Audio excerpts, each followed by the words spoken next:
My girlfriend left me bleeding in the ICU to go on a girls' trip. Then I showed her what non-refundable really means. All right, Reddit, buckle up because this one still makes my blood pressure spike just thinking about it. I'm finally ready to tell the whole story, and trust me, the ending is worth it.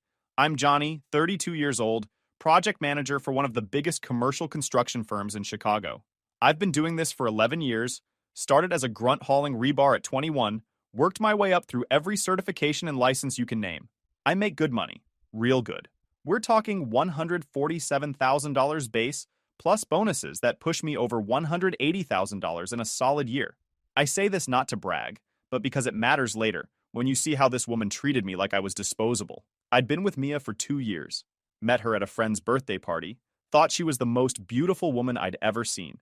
5'6", long dark hair, these green eyes that seemed to change color depending on the light. She had this laugh that made you want to keep making jokes just to hear it again. She worked as a receptionist at a dental office, made about $38,000 a year, which was fine. I never cared about money when it came to relationships. What mattered to me was loyalty, respect, and showing up when it counts. The first 6 months were great, really great. She was attentive, affectionate, always texting me sweet things during the day. I thought I'd hit the jackpot. The red flags started around month 8, right after she moved in. She'd complain about my work hours, even though those hours paid for everything. She'd get annoyed when I was too tired for plans after a 12-hour shift. She started making comments about how her friends' boyfriends were more present. Then the financial stuff crept in. First, it was her car. She'd been driving a beat-up 2011 Corolla. Fair enough. But instead of getting something practical, she fell in love with a brand new Mazda CX-5, the fully loaded one. $34,000 out the door. She couldn't qualify for financing on her own, so I co-signed. Then she couldn't make the payments, so I started covering those too. $489 a month. Just until I get back on my feet, she said. She never got back on her feet. Spoiler alert, Mia failed all 3 tests. Loyalty, respect, and showing up. 0 for 3. We moved in together after 8 months. My apartment, my lease, my name on everything. She couldn't pass the credit check. Something about some old collections from a Victoria's Secret card she forgot about. I covered the $2,400 monthly rent. I covered her $489 car payment on the Mazda CX-5 she just had to have. I covered the insurance, the groceries, the furniture, the $1,200 Louis Vuitton duffel bag she wanted for Christmas. I was building a life. She was building a lifestyle. But I didn't see it then. Love makes you stupid. My buddy Mark tried to warn me. Mark's my foreman, been working with me for 5 years. Guy looks like a grizzly bear who learned how to operate heavy machinery. 6'4", 260 pounds, speaks mostly in grunts and hand signals on the job site. But off the clock, he's the most loyal friend I've ever had. His wife Sarah treats me like family. Mark never liked Mia. He'd watch her scroll through her phone while I cooked dinner, watch her pile shopping bags by the door while complaining about how stressed she was, and he'd just shake his head. That girl's got champagne taste on a tap water contribution, he said once, after she'd complained about the restaurant I picked for her birthday. I told him he was being harsh. He told me I was being blind. Turns out, Mark's got 20/20 vision. March 14th, a Tuesday. We were 3 weeks out from completing a 12-story mixed-use building downtown. $47 million project. My baby. I'd been managing this thing for 18 months, and we were ahead of schedule and under budget. The client loved me. My boss was already talking about a promotion. I was on the 8th floor doing a walkthrough with the structural engineer when it happened. A rigging cable snapped on the crane above us. 4 tons of steel beam swung loose like a pendulum. I heard the cable sing before I saw the beam. I shoved the engineer out of the way and took the hit myself. The beam pinned me against a concrete pillar. I heard my ribs crack before I felt them. My left leg twisted at an angle legs aren't supposed to twist. I remember looking down and seeing bone. Then I blacked out. I woke up in the ICU at Northwestern Memorial. Tubes everywhere, chest drain, 4 lines. A cast on my leg that went from my toes to my hip. The doctor said I was lucky to be alive. 4 broken ribs, a shattered tibia, internal bleeding, and my spleen was so damaged they weren't sure if they'd have to remove it. Lucky, right? Mia showed up about 4 hours after I got out of surgery. She was wearing a floral sundress, bright colors, happy patterns, the kind of outfit you wear to a brunch, not to watch your boyfriend breathe through a machine. She sat in the plastic chair next to my bed and scrolled through her phone for 20 minutes before she even looked at me. When she finally spoke, her voice had that tone, that impatient, I have somewhere better to be tone. If you're just going to lie there and sleep, Johnny, I might as well be useful somewhere else. I tried to sit up. The broken ribs on my left side screamed so loud, my vision went white. I slumped back, gasping, gripping the metal bed rail until my knuckles went pale. Useful, I managed to croak. My throat felt like I'd swallowed broken glass from the intubation tube they'd pulled out an hour earlier. I'm in the ICU, Mia. I have a tube in my chest. They haven't even decided if they're keeping my spleen yet. And that's awful, babe. It really is. She stood up and smoothed out her dress. But Olivia is falling apart. You know how she gets when she's alone. She's been crying for 3 days straight since Todd left her. She needs this trip. We need this trip. A trip? I repeated. The morphine was making my head swim, but the rage was cutting through the fog like a hot knife. You're going to Cabo. Today. It's not just a trip, Johnny. It's a mental health retreat. And we paid $3,000 each for those tickets. It's non-refundable. Do you know how much money that is? I make that in a week, I shot back, though it lacked the sting I wanted because I wheezed halfway through. I pay the rent. I pay your car note. And you're worried about $3,000 while I'm lying here connected to a chest tube? She rolled her eyes. Actually rolled them. Like I was the one being unreasonable. Don't make this about money. That's so low. This is about loyalty. Olivia has been there for me through everything. I can't just abandon her because you had an accident. An accident? A steel beam swung loose and pinned me against a concrete wall, Mia. I didn't trip over a curb. I know. She threw her hands up, exasperated. And I've been here for 4 hours. I brought you your charger. I spoke to the doctor. He said you're stable. Stable means you're fine. You're just going to lay here and heal. I can't heal your bones by staring at you. She checked her phone. A text popped up. Probably Olivia waiting in the Uber downstairs. Look, she said, her voice softening into that fake customer service tone she used when she wanted something. I'll be back in 5 days. That's it. Less than a week. By the time I get back, you'll probably be discharged and we can watch movies at home. Your mom is only an hour away if you really need something. She hates me, I said flatly. She doesn't hate you. She just thinks you're intense. She gathered her purse. The Louis Vuitton bag. My money. Look, I have to go. The flight is in 3 hours and TSA is a nightmare. She leaned down and kissed my forehead. Her lips felt dry, cold, perfunctory. Don't be dramatic, Johnny. You're a big guy. You're tough. You'll be fine. She grabbed her bag and walked out. She didn't look back. She didn't hesitate. The door hissed shut, and the silence that followed was heavier than the 4 tons of steel that had crushed me. I lay there, 32 years old, a project manager who'd built structures that would stand for 100 years, a man who prided himself on solving problems and handling pressure, and realized I had just been discarded, traded for a margarita and a tan. That was the moment the pain changed. It wasn't just the ribs anymore. It wasn't the shattered tibia or the bruised organs. It was the realization that I was an option, a backup plan, a safety net she could ignore until she needed it. And she was about to find out what happens when you treat a good man like a backup plan. Hospitals at night are a special kind of purgatory.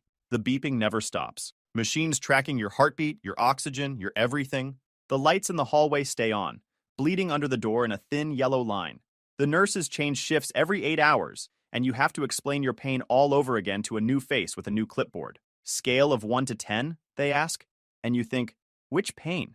The ribs that feel like someone's standing on my chest? The leg that throbs every time my heart beats? Or the realization that I'm lying here alone because my girlfriend chose a vacation? I couldn't move my left leg. The cast went from my toes to my hip, and it weighed 1,000 pounds. My chest felt like it was wrapped in barbed wire every time I breathed. Every cough was agony. Every shift in position sent lightning bolts through my ribcage. I kept checking my phone, thumb hovering over the message thread with Mia. Have a safe flight. Typed, deleted. I'm in a lot of pain. Typed, deleted. Why did you leave me? Typed, stared at it for a long time. Deleted. I wasn't going to beg. I still had some dignity left. She made her choice. I had to accept it, even if it felt like swallowing glass, even if it hurt worse than the broken bones. Around midnight, I opened Instagram. I knew I shouldn't. I knew nothing good would come of it. But hospitals at night make you do stupid things. The loneliness creeps in, and you start looking for evidence that someone, somewhere, cares that you exist. There it was. A story posted by Olivia. Boomerang of 2 fruity drinks clinking against a sunset backdrop. The ocean behind them was impossibly blue. The sunset was pink and gold and perfect. Caption, Healing Era starts now. Girls Trip 2024. Cabo. Mia's hand was in the frame. I recognized the ring on her finger. The turquoise band I bought her in Santa Fe last year during that road trip we took for our anniversary. $340 from a local artisan who told me the stone represented loyalty and protection. He said it would bring good fortune to our relationship. Ironic. I threw the phone onto the bedside table. It slid off and hit the floor with a crack. I couldn't reach it. I couldn't even sit up without my ribs screaming. I stared at it on the floor for 20 minutes, the screen lighting up occasionally with notifications I couldn't see, feeling a tear slide down my cheek. Not from sadness, from pure, concentrated frustration. I was a man who built skyscrapers, who managed million-dollar budgets and 100-person crews, who solved problems for a living. And I couldn't even pick up my own phone. A nurse came in around 2 a.m. Her name tag said, Brenda. She looked like she'd been doing this job since before I was born. No nonsense. Strong hands. Eyes that had seen everything. You're awake, she stated, checking the monitors. Heart rate's up. You hurting? A bit, I lied. It was an 8 out of 10. She adjusted something on the IV pump, then noticed the phone on the floor. She walked over, picked it up, and placed it on the tray table within my reach. Girlfriend didn't come back? She asked. No, she had a prior engagement. Brenda snorted. Must be some engagement. The president coming to town? Cabo. Girls' trip. Brenda froze. She looked at me, then at the chart, then back at me. Her expression softened just a fraction. Well, she said slowly, that's a choice.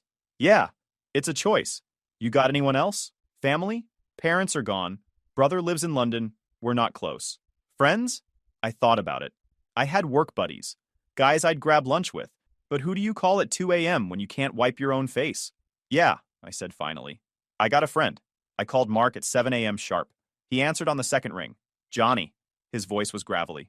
I'd woken him up. Boss said you got flattened. You alive? Barely. Listen, man, I need a favor. Name it. I need some stuff for my apartment. Charger, laptop, maybe some underwear that isn't made of paper. There was a pause. Where's Mia? I didn't answer. Johnny, where is Mia? Cabo. Silence. Then, Cabo. Like Mexico Cabo? Yeah, I'm coming down. Mark showed up 2 hours later. He didn't bring flowers. He brought a greasy paper bag from my favorite burger joint, which I couldn't eat because of the surgery, but the gesture counted. He also brought a duffel bag full of my clothes and my laptop. He sat in the uncomfortable plastic chair and stared at me for a long moment. She left you, he said. It wasn't a question. She said the tickets were non-refundable. Mark let out a laugh that sounded like a bark. My truck is non-refundable, Johnny. If I crash it, I don't leave it in the ditch and go to Disney World. That woman is a vulture. She's just selfish. She thinks I'm tough. She thinks I can handle it. You are tough, but you're not Wolverine. You got crushed by 4 tons of steel. You need help.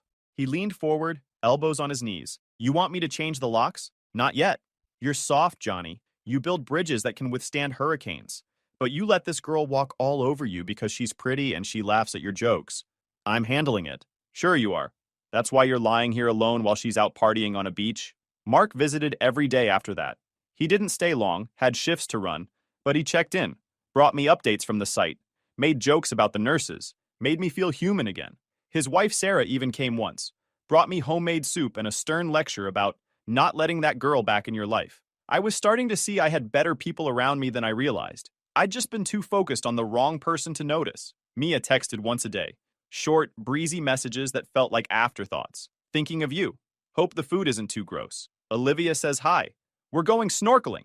Service is bad here. Might not reply for a bit. Love you. I stopped replying after day 2. Dr. Evans came in on day 4 with his clipboard and that carefully neutral expression doctors master in medical school. Good news and bad news, Johnny. Give me both. Ribs are setting nicely. No surgery needed for the spleen. The bleeding stopped on its own. But the leg...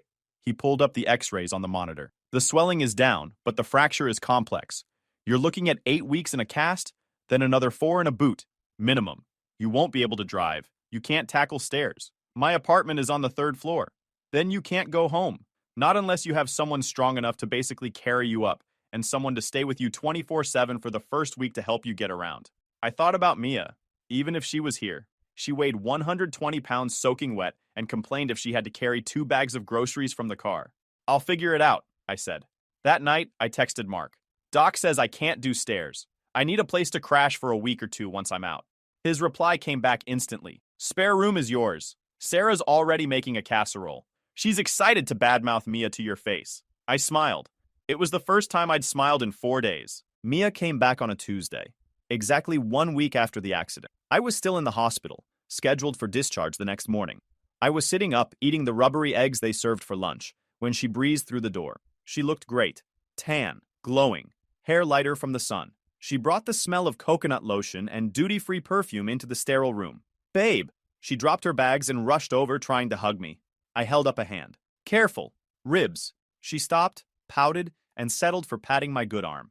God, I missed you so much. It was awful being away while you were like this. Looked terrible on Instagram, I said flatly. That catamaran looked grueling. She stiffened. I was trying to make the best of a bad situation. Olivia needed cheering up. Is Olivia okay? Did she survive the trauma of being single for a week? You don't have to be sarcastic. It was hard for me too. I was worried sick. Were you? Because you didn't call. You didn't. You texted 3 times in 6 days. The service was spotty. You posted 14 stories, Mia. The service seemed fine for uploading 4K video of parasailing. She stepped back, crossing her arms. The tan lines on her shoulders stood out against her white top. Okay, so you're going to be like that? I get it. You're cranky. You've been cooped up, but I'm here now. I'm ready to take care of you. I'm getting discharged tomorrow, I said. Great. I'll drive us home. I bought some scented candles to get the hospital smell out of your clothes. I'm not going home. She paused. What? I can't do stairs. Doctor's orders. And since you're the only one at the apartment, and you can't lift a suitcase, let alone a grown man, I can't stay there. So where are you going? Mark's place. He has a guest room on the first floor. Mark? Your Harry Foreman friend? You're going to stay with him instead of me? He offered. You were in Mexico. But I'm back now. We can figure it out. We can get a hotel. Who pays for the hotel, Mia? She blinked. Well, we have savings. No, I have savings. You have a tan. Her face went red. Why are you being so mean? I came here straight from the airport. I didn't even go home to shower. You want a medal? I shifted, the pain in my leg flaring up, but I pushed through it. I needed to say this while I had the nerve. You left me, Mia. I was bleeding internally. They weren't sure if I was going to keep my spleen.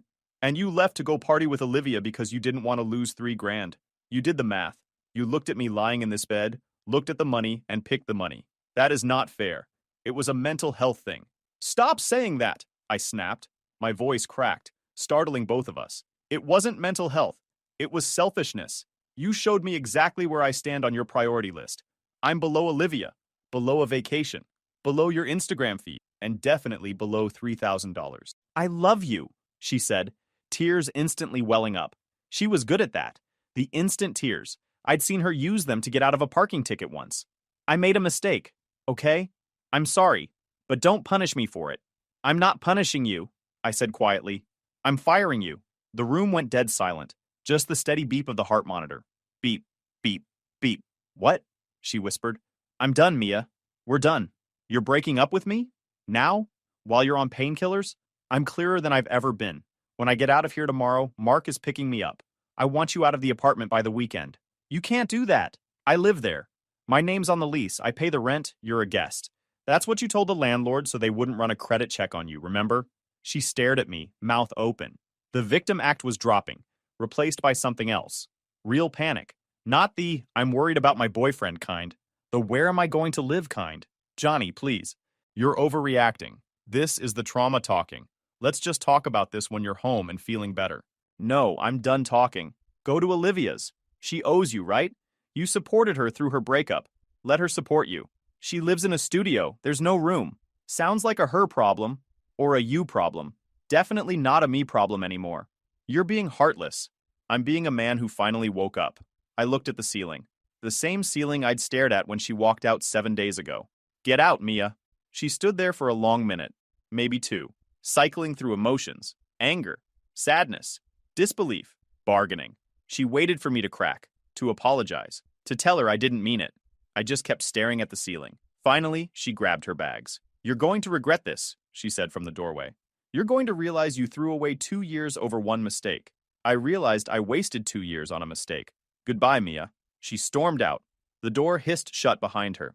And for the first time since the accident, I took a deep breath that didn't hurt. The next 6 weeks were brutal but honest. I stayed at Mark's place. Their house was a modest 3-bedroom ranch in the suburbs. Nothing fancy, but it was home.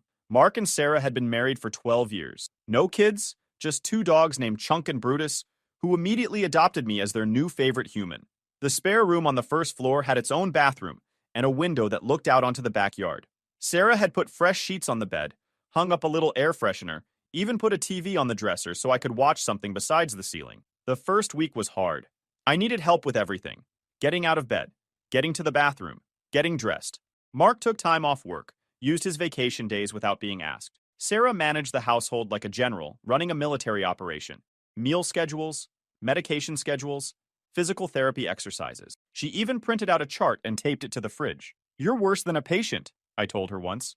"You're a warden. Wardens get results," she said. "You want to walk again or not?" Mark and I spent evenings watching sports and playing cards. Poker mostly. Penny stakes. He'd crack jokes about my pathetic attempt to use crutches, about how the hospital gown looked better than my usual wardrobe, about how I'd finally grown a spine, even if my real spine was still held together with prayers and ibuprofen.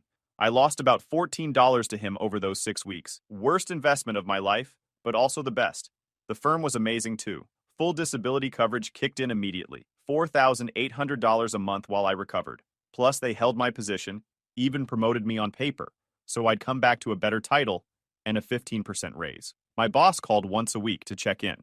Said the site wasn't the same without me. The guys on the crew took up a collection, gave me a card signed by everyone with $600 cash inside. I tried to refuse it. Mark said, "Take the money, idiot. You saved Ray's life. That engineer would be dead if you hadn't shoved him out of the way." I hadn't thought about it that way, but I took the money. "Almost dying on the job has its perks," Mark said dryly. Mia tried to contact me. Text messages turned into essays, filled with excuses and justifications and requests that range from reasonable to ridiculous. "I miss you. I'm staying on Olivia's couch and my back hurts. Can we just get coffee? I promise I'll pay you back for the trip money. You're being unreasonable. Everyone thinks so. I talked to your coworker Dave. He says you're different now. Cold." I blocked her number on day 3 at Mark's place. Blocked her on Instagram, on Facebook. Blocked Olivia too for good measure. Clean break. No loose ends. No opportunities for her to worm her way back in with sad eyes and empty promises. But she wasn't done trying.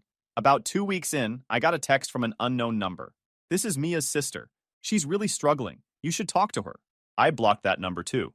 Then emails started coming. Long, rambling essays about how I was punishing her for one mistake, and how 2 years should count for something, and how she gave up so much to be with me. I forwarded them all to a folder labeled evidence in case I ever needed them for a restraining order. Never replied to a single one. About a month after the accident, I went back to the apartment. Mark drove. He brought 2 other guys from the crew, big guys named Pete and Darnell, who owed me favors. I was still on crutches, couldn't carry anything, but I wanted to be there, wanted to see it with my own eyes. The place was a disaster. Mia had moved out, technically, but she hadn't cleaned. There were stains on the carpet that weren't there before. Trash overflowing from the bin. The fridge had old food rotting in it. She'd taken the TV, which I paid $1,400 for. Took the coffee maker, took the nice sheets, left the cheap stuff.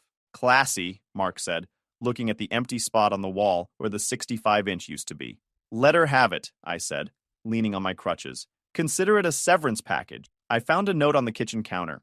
Her handwriting. Dramatic cursive. "I hope you're happy. You ruined everything because you couldn't handle me having a life. You're going to die alone, Johnny." I crumpled it up, tore it in half for good measure, and threw it in the trash with the rest of the garbage she'd left behind. We loaded up my stuff, the important things, my tools, my clothes, the photo albums from my parents, my grandfather's watch. Everything that actually mattered fit in the back of Mark's truck. I called the landlord that afternoon, told him I wasn't renewing the lease. He asked if I wanted to try to get my security deposit back, despite the damage. "How much damage?" I asked. He paused. "There's some stains on the carpet, and the bathroom door has a hole in it. Looks like someone punched it." I laughed. First genuine laugh in weeks. "Keep the deposit. I don't want to deal with her." "Smart man," he said. I bought a house 2 months later. Small place outside the city, ranch style. No stairs. That was the main requirement.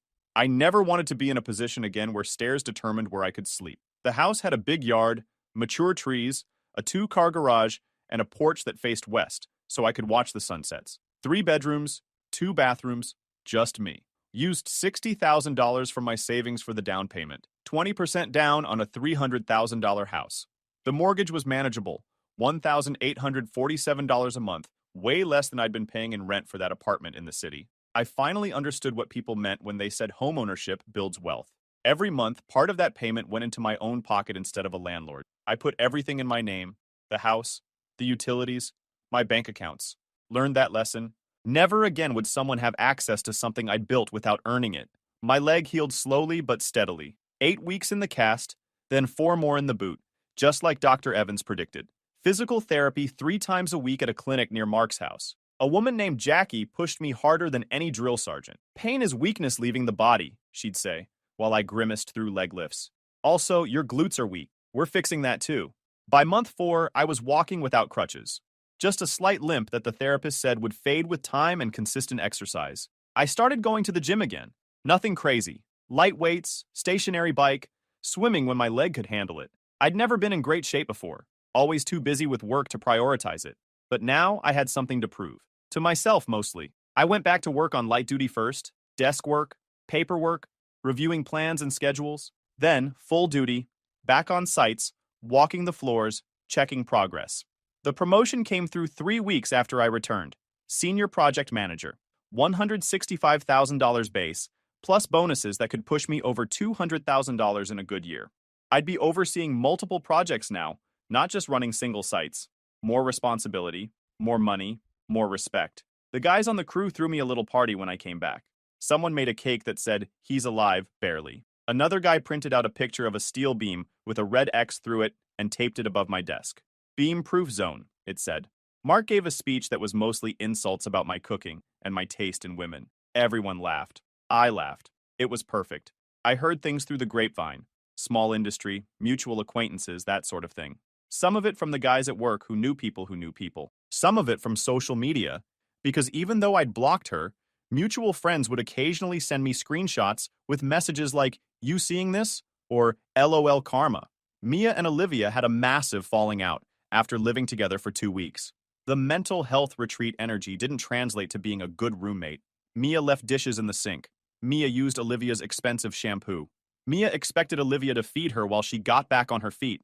Olivia, it turns out, wasn't so supportive when she had to actually share her space and her stuff. There was screaming. There was a broken lamp. Someone called the building security. Mia got kicked out with 24 hours notice. She posted a whole Instagram story about fake friends and people who abandon you when you need them most. The irony was lost on her. Obviously, she bounced to her sister's place next. Her sister Amanda lived in a townhouse with her husband Greg and their 2 kids. They let Mia crash in the basement for a month. But Greg, who I'd only met twice and seemed like a reasonable guy, apparently put his foot down after he caught Mia raiding their pantry at 2 a.m. and found out she wasn't looking for a job. She was watching Netflix 14 hours a day, one of the crew guys told me. He knew Greg from a softball league, wouldn't lift a finger, wouldn't even watch the kids for an hour so Amanda could run errands. Greg told Amanda it was her or him. Amanda chose her husband. Smart woman. Last I heard, Mia was staying with some new guy she met on a dating app. Some dude named Jason who worked in sales and had a boat. She'd moved in with him after 3 weeks of dating. Good luck to him. He'll need it. Her car got repossessed about 3 months after we split. The Mazda. The fully loaded one that she just had to have. Turns out when I stopped paying her car note, she just didn't pay it. Didn't even try to negotiate a payment plan. Didn't try to sell it. Just ignored the bills, the calls, the letters, until they came and towed it out of her new boyfriend's driveway in the middle of the day. Jason apparently didn't know she was broke. That was an interesting conversation. I felt nothing when I heard that. Not satisfaction, not pity, just nothing. Like hearing about a stranger's car trouble. That's how I knew I was really over it. But there's one detail I never told anyone. Not even Mark. It happened the day Mia came back from Cabo. The day I broke up with her. After she stormed out, Brenda came in to check my vitals. She'd been standing at the nurse's station just outside my door. She heard everything. She wrapped the blood pressure cuff around my arm and gave me a look. Not pity. Something else. Respect, maybe. Pulse is high, she said. Just had an argument. I heard, she smiled slightly. Good for you, honey. You just shed about 130 pounds of dead weight. I chuckled, but it hurt. Yeah, I guess I did. Brenda checked the monitor, wrote something down. Then she hesitated, tapped her pen on the clipboard. When she spoke again, her voice was lower. You know, when she was here that first day, before she left for Mexico. Yeah? She stopped at the nurse's station on her way out. I was there. I felt a cold prickle run down my neck. Did she ask about my prognosis? Brenda shook her head slowly. No. She asked about the parking validation. What? We validate parking for immediate family visiting critical patients. Saves about $12 a day. She asked if she could get a pass for the whole week. I stared at her. But she wasn't going to be here. She was leaving. I know, Brenda said, her eyes hard. I told her the pass is only for days you actually visit. You know what she asked next? Tell me. She asked if she could just take the ticket and stamp it herself for when she came back, so she wouldn't have to pay for the day she picked you up. The words hung in the air. She was haggling over $12, Brenda continued softly. While you were lying here with a tube in your chest, she wasn't worried about you. She was worried about $12. I closed my eyes. $12. She'd been willing to leave me bleeding and alone, but she wasn't willing to pay for parking. Thanks, Brenda, I whispered. No problem, sweetie.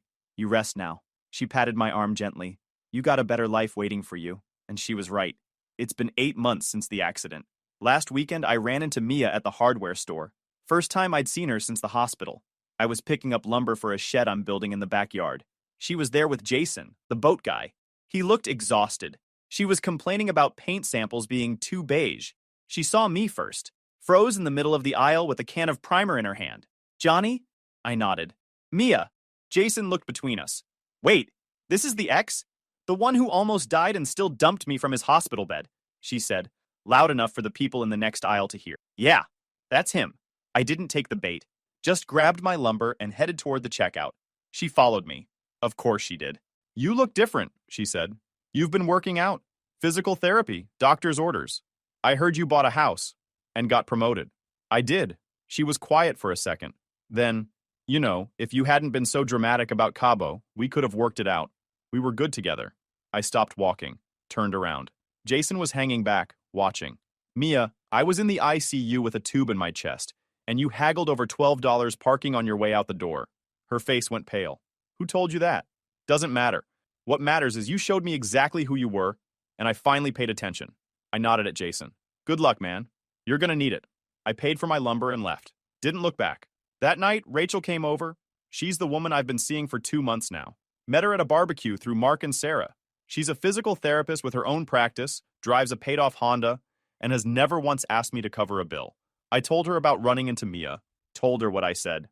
You really told her that? About the $12? Yeah. What did she do? Stood there like I'd slapped her. Rachel laughed, poured herself some lemonade, and stretched out on the deck chair next to mine. You know what I like about you, Johnny? My devastating good looks. Your complete lack of tolerance for nonsense. She clinked her glass against my soda. It's refreshing. The house is coming together. I built a fence last month. Cedar, 6 feet high, stained it myself. Built the deck over 3 days with Mark, Pete, and Darnell. Sarah supervised from a lawn chair with sweet tea. I've got a Weber Genesis grill on it now. Cook out every Sunday. Work is good. Senior project manager. $165,000 base. I'm overseeing 3 projects simultaneously. The guys threw me a party when I came back. Made a cake that said, he's alive, barely. Someone taped a picture of a steel beam with a red X over my desk. Beam-proof zone.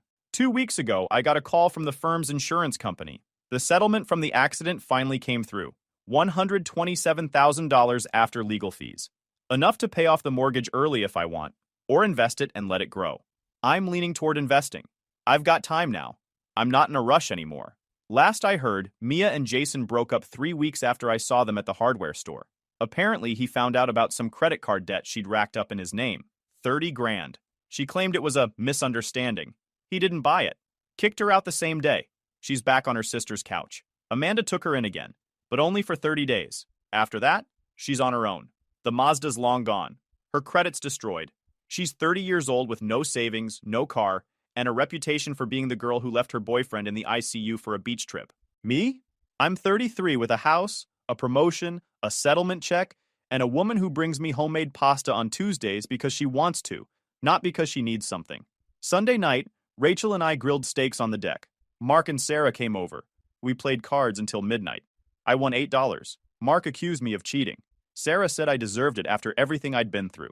When everyone left, Rachel stayed to help clean up. We stood at the sink together, her washing, me drying. This is nice, she said. The dishes, the house, the yard, the friends. She handed me a plate. You built a good life here, Johnny. I'm working on it, she smiled. You're doing more than working on it. You're living it. That night, after she went home, I sat on the porch with the lights off. The crickets were loud. The stars were out. My leg didn't hurt anymore. 8 months ago, I was lying in a hospital bed, alone, watching my girlfriend's vacation photos on Instagram while I tried to pick my phone up off the floor. Now I've got a house, a career, friends who show up, and a woman who stays to do dishes. Some things really are non-refundable. Guys, we are so close to hit 100,000 subscribers on this channel. If you are not subscribed to the channel, please consider subscribing. It really helps hit that 100,000 mark. Thanks for making this dream come true.